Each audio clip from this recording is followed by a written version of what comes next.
माता शिशूनाम निधनम सुतानाम। न करे किसी मां के आगे उसका पुत्र मरे। वासुदेव जरा कष्टम कष्टम निर्धन जीवनम, पुत्र शोकम महाकष्टम। जिसका एक बेटा मर जाता है उसे शोक नहीं महाशोक होता है। लेकिन द्रौपदी के तो पांच पुत्र एक साथ मारे गए।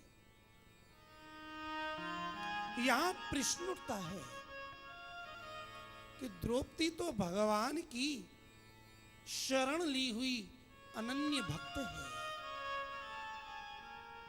और भक्त कभी संसार के लिए रोता नहीं। यदि द्रौपदी भक्त है तो क्यों रोई, और यदि भक्त नहीं है तो उसका नाम इतने आदर से क्यों लिया जाता है? इसका समाधान आचार्य वल्लभ करते हैं। द्रौपदी भगवान की अनन्य भक्त है, इसमें कोई शक नहीं। द्रौपदी इसलिए नहीं रोई कि उसके पांचों बेटे मर गए।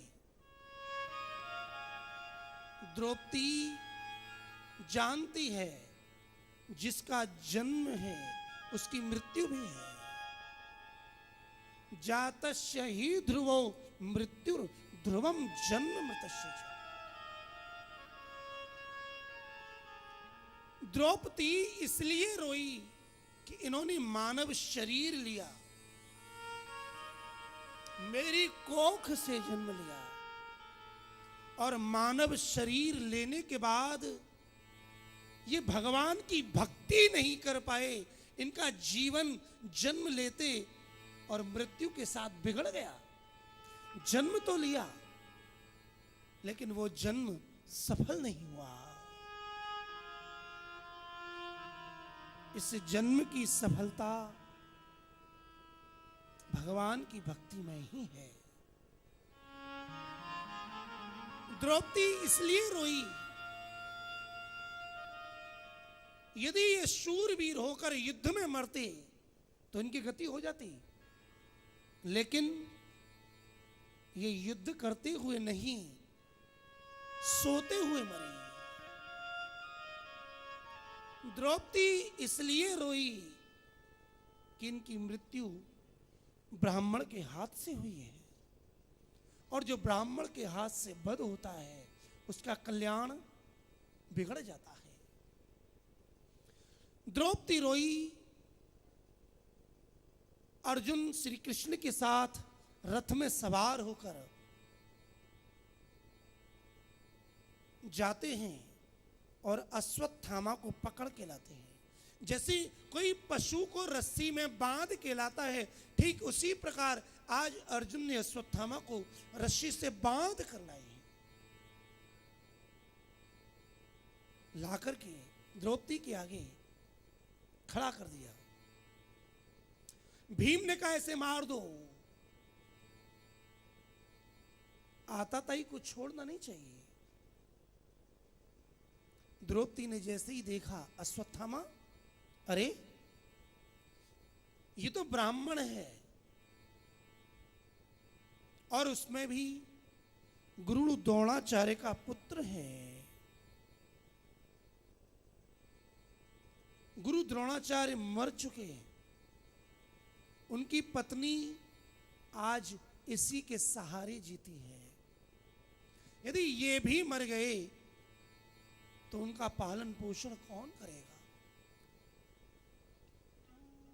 ऐसी विषम परिस्थिति में भी वो द्रौपदी कहती है मुच्यताम मुच्यताम एष, अरे इसे छोड़ दो, छोड़ दो। क्यों? ब्राह्मणो नितराम गुरु हो। ब्राह्मण मानव मात्र का गुरु होता है। अब अर्जुन दुविधा में फंस गए। भीम कहते हैं मारो, द्रौपदी कहती है छोड़ो। सज्जनों, ये कथा इसलिए कही जा रही है कि जो श्रीमद् भागवत के उत्तम श्रोता राजा परीक्षित हैं, उनका परिवार कितना भक्त था। कैसी थी उनकी दादी द्रौपदी, जिसके 5 पुत्र मर गए, फिर भी वो ब्राह्मण को मारना नहीं चाहती। ऐसी करुणामयी कोमल हृदय है द्रौपदी। भक्तों के घर में ही भागवती भक्त का जन्म होता है। जब दुविधा में अर्जुन पड़े, तब श्री कृष्ण की ओर देखा और आज श्री कृष्ण बोले। सज्जनों, श्रीमद् भागवत में श्री भगवानुवाच तो अनेक जगह आता है, लेकिन श्री कृष्ण उवाच केवल 2 जगह आता है। आज श्री कृष्ण बोले। ब्रह्म बंधुर्न हन्तव्यो आततायी बधारण मयैवो भयमाम्नातं परिपायनुशासनम्।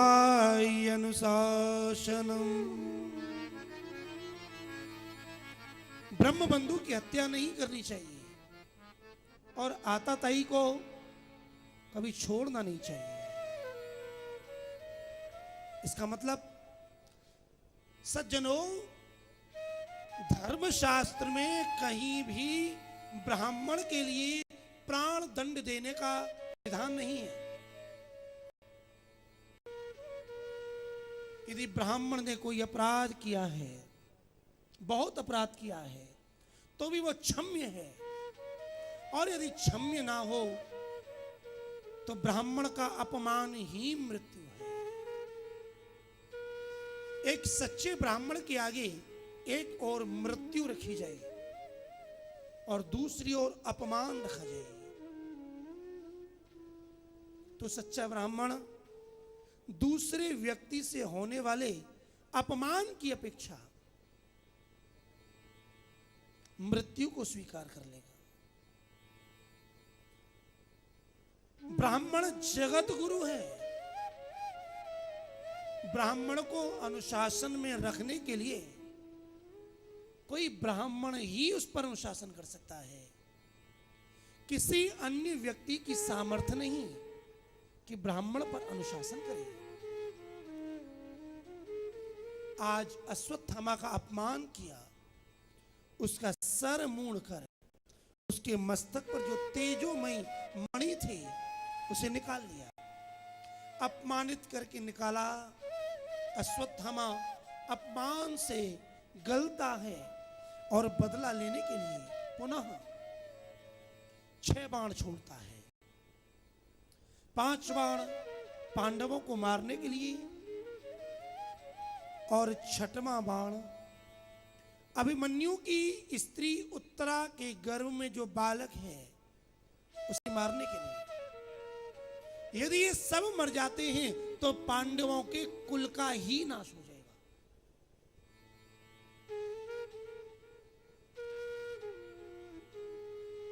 जब ये अग्निबाण, ये अस्त्र छोड़े गए तो उत्तरा का गर्भ जलने लगा और वो उत्तरा दौड़ती दौड़ती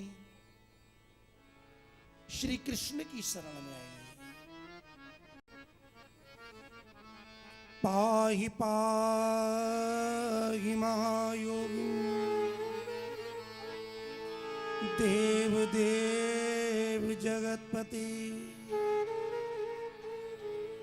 नान्यं त्वदभयं पश्ये यत्र मृत्यु परस्परम्।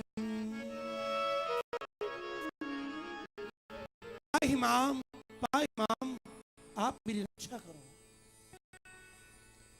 ये है उत्तरा, जिसके गर्भ से परीक्षित ने जन्म लिया। जब उत्तरा का गर्भ जल रहा था तो वो अपने ससुर भीष्म, युधिष्ठिर, भीम, अर्जुन, नकुल, सहदेव इनके पास नहीं गई। उसने शरणागति ली श्री कृष्ण की। सज्जनों, ये कथा ये बता रही है कि परीक्षित का जन्म यूं ही नहीं हुआ। परीक्षित के पूर्वज कैसे थे। अभी द्रौपदी का चरित्र सुना, अब उत्तरा का चरित्र देखिए। उत्तरा किसी और की शरणागति न लेकर श्री कृष्ण की शरणागति लेती है और कहती है, प्रभु मैं भले मर जाऊं लेकिन मेरी गर्भ में जो आपका बालक है वो ना मरे। क्यों? क्योंकि यदि ये मर गया तो पांडवों के वंश का नाश हो जाएगा और आपकी प्रतिज्ञा है, न मे भक्त प्रणश्यति, मेरे भक्त का और मेरे भक्त के कुल का किसी भी काल में नाश नहीं हो सकता। इसलिए हे नाथ, आज आप मेरे गर्भ की रक्षा करो। बस फिर क्या था। श्री कृष्ण तत्काल एक छोटा सा रूप लेकर आतुरता पूर्वक उत्तरा के गर्भ में प्रवेश कर जाते हैं और गदा लेकर उस परीक्षित के, उस जीव के चारों ओर उसकी रक्षा करने लगते हैं। दूसरे रूप से श्री कृष्ण द्वारिका की ओर जाते हैं। जैसे ही द्वारका की ओर आगे बढ़े, श्री कृष्ण की भुआ कुंती, उसे पता पड़ा, दौड़ कर आई, व्याकुल हो गई। श्री कृष्ण रथ पर सवार हैं। कुंती दौड़ के आती है, श्री कृष्ण के रथ में जो घोड़े हैं और उन घोड़ों की जो लगाम है उन्हें पकड़ लेती है। कहती है, कृष्ण न जाओ। कृष्णाय वासुदेवाय देवकी नंदनाय च नंद गोपी कुमाराय गोविंदाय नमो नमः। श्री कृष्ण के लिए मेरा नमस्कार है। वसुदेव के पुत्र वासुदेव के लिए मेरा नमस्कार है। देवकी नंदन के लिए मेरा नमस्कार है। नंद नंदन के लिए मेरा नमस्कार है। हे कृष्ण, मुझ पर दया करो। कन्हैया बोले, बुआ क्या बात है, अब तो हमें जाने दो। अब तो सारे कौरव मारे गए, पांडवों को राज्य मिल गया, अब क्या है, अब और क्या चाहिए? कुछ रह गया हो तो मांग लो। सज्जनों, जो वरदान श्री कृष्ण की भुआ कुंती ने मांगा, ऐसा वरदान इतिहास में किसी और दूसरे ने मांगा नहीं। हमें तो नहीं मिला, आपको मिला हो तो बताइएगा। आज कुंती श्री कृष्ण से विपत्ति मांगती है। विपदः सन्तु न शश्वत् तत्र तत्र जगद्गुरो भवतो दर्शनं यत्स्यात् अपुनरे भव दर्शनम्। कन्हैया, यदि मुझे देना ही चाहता है, हे जगत गुरु, तो निरंतर मुझे विपत्ति दे। बोले भुआ, क्या बुढ़ापे में बुद्धि मारी गई है? साठी बुद्धि नाठी? अरे मेरे पास आकर आदमी धन मांगता है, संपत्ति मांगता है, सुख संपत्ति घर आवे, कष्ट मिटे तन का, और तू कह रही है विपदा संतु न सस्वत। निरंतर विपत्ति कैसे? बोले द्वारकाधीश, मेरे जीवन का प्रमाण है। मेरे जीवन में जब जब सुख आया तुम मुझे छोड़ के चले गई, और जब जब दुख आया तो तुम सबको छोड़कर मेरे पास आ गए। अब बताओ, तेरा दर्शन अच्छा है कि ये संसार की संपत्ति अच्छी है? सज्जनों, संसार की संपत्ति संपत्ति नहीं है। संसार की विपत्ति भी विपत्ति नहीं है।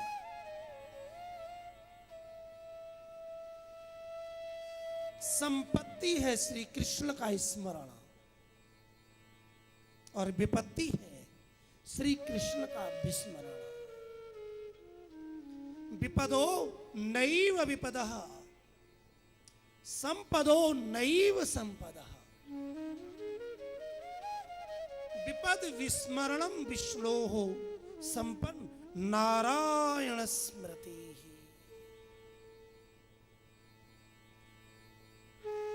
ये संसार की संपत्ति किस काम की?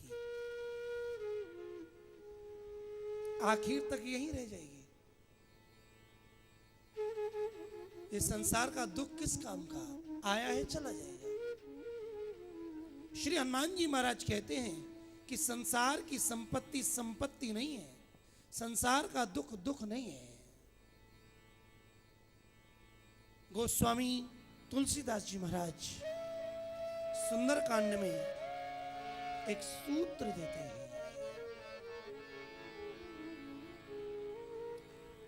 कह हनुमंति विपति प्रभु सोई,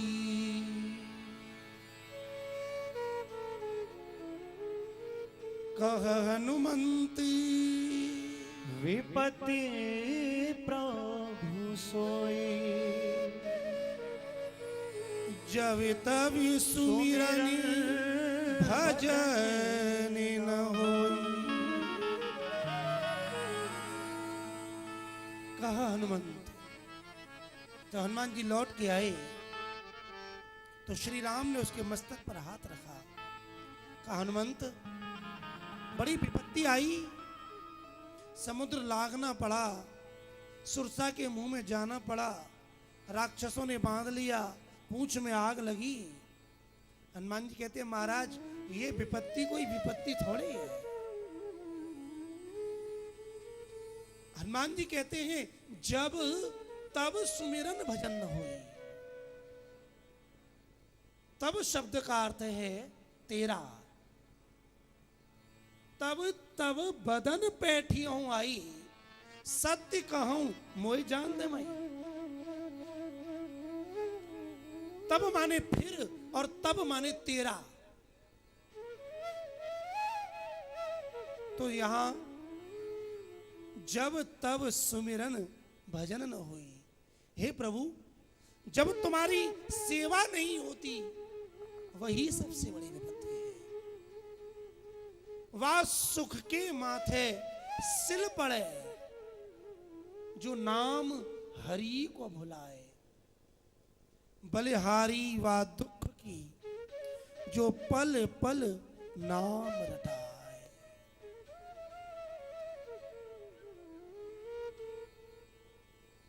कुंती कहती है कन्हैया, यदि कृपा करनी है तो ऐसी कर कि मेरी आसक्ति जो वृष्णि वंश और पांडु वंश में लगी हुई है उसे काट दे।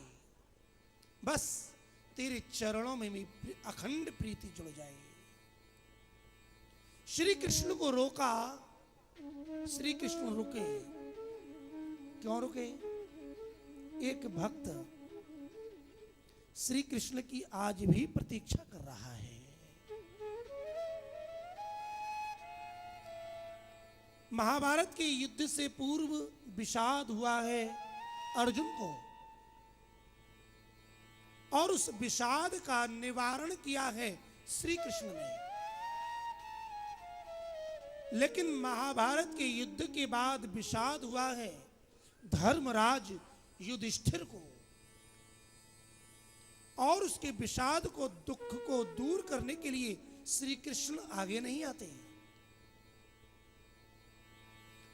उस विषाद को दूर कराने के लिए आज पांडवों को अपने साथ लेकर कुरुक्षेत्र की उस पावन भूमि में, जहां पितामह भीष्म बाणों की सैया पर पड़े हुए हैं, लेके जाते हैं। पांचों पांडव श्री कृष्ण भीष्म की ओर जाते हैं। ये सूचना बड़े बड़े ऋषि मुनि महात्माओं को पड़ी, सब दौड़ करके उस कुरुक्षेत्र में आ गए, क्योंकि जानते हैं भीष्म बड़े ज्ञानी हैं, भगवान के भक्त हैं।